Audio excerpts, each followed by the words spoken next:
Welcome to Quick AI with PhiSho. I'm your host PhiSho, where I break down the biggest AI news in 5 minutes or less so you can stay ahead without the tech bro nonsense. Whether it's OpenAI, Apple, Google, or whoever's trying to run the AI world, I got you covered. No fluff, just real talk. Let's get into it. All right, so Apple's about to step on stage, but this year is not just about iPhones or Vision Pro. It's AI's turn, or at least it was supposed to be. Now, some things are landing, some things are delayed, and some things just might surprise us. So, what's up, everybody? Welcome back to another edition of Quick AI with PhiSho, breaking down the latest in AI news. Now, WWDC 2025 is just days away, and the Apple rumor mill is swirling. And in this episode, we're not just doing the hype, we're going to do a reality check, because what Apple actually drops might not be what you've been expecting. So let's break it down. So let's start with the elephant in the room, which is Siri. We all know Siri's been struggling for years, and that fix was supposed to be Apple's new LLM, or large language model powered upgrade, giving Siri real context, better conversations, and that chat GPT style flex.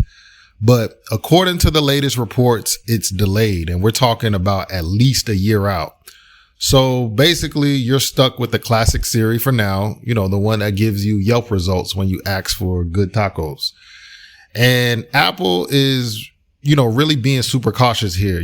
They're really big on privacy, on device processing, the usual Apple approach. But that also means the full AI assistant experience is not launching at WWDC this year.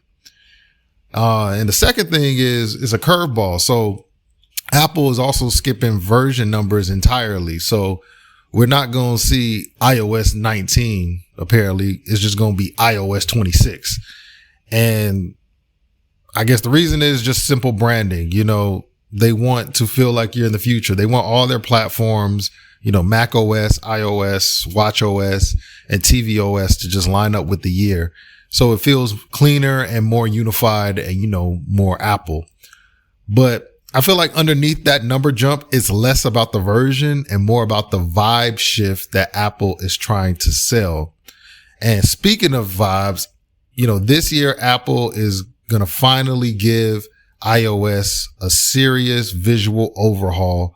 The code name is Solarium. It's going to be the biggest user interface change since iOS 7. I mean, that was years ago. So you got to think more translucency, more rounded corners in your apps, floating elements, and a little of that Vision Pro energy that you see in the interface there coming into your iPhone and your Mac. Basically, the aesthetic is catching up to where Apple is trying to take their whole ecosystem, the sleek and spatial and slightly more futuristic. It's not really revolutionary, but is it enough to make your iPhone feel new again? Maybe. And so the question is, what actually is Apple Intelligence? So even with the delay of Siri, some of Apple Intelligence is, it's already out there or it's coming.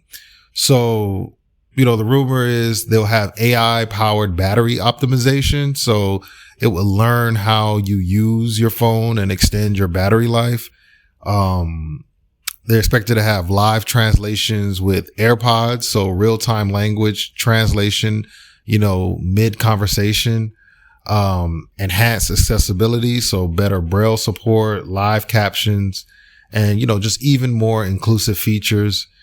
And, there's even talks to bring Stage Manager to iPhone. So multitasking to phones with USB-C, where you can see, different screens and work on them at the same time. And, naturally the usual privacy first thing that Apple's about, most of these AI features will run directly on the device with, minimal cloud dependency.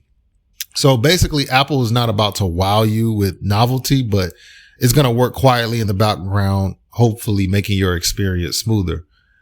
And so, Wall Street is not really expecting fireworks, and, the investors heading into WWDC is, pretty muted, but mainly because that whole delay of Siri just took all the luster and the shine off. So, but Apple may still have some cards to play. They say they might have a standalone gaming service. There might be updates to Vision Pro, or maybe, AI powered hardware like smart glasses or new AirPods. So, WWDC is looking like a transitional time for Apple, not the full on AI leap that, even me and a lot of people were hoping for. But I think the moves Apple is making is just really setting the stage for next year, where we'll have that upgraded Siri and deeper integrations may finally arrive.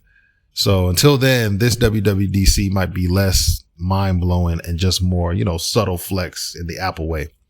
But that's all I got for today's episode. Again, if you found this one insightful, don't forget to share and subscribe, and I'll catch y'all in the next one. Peace.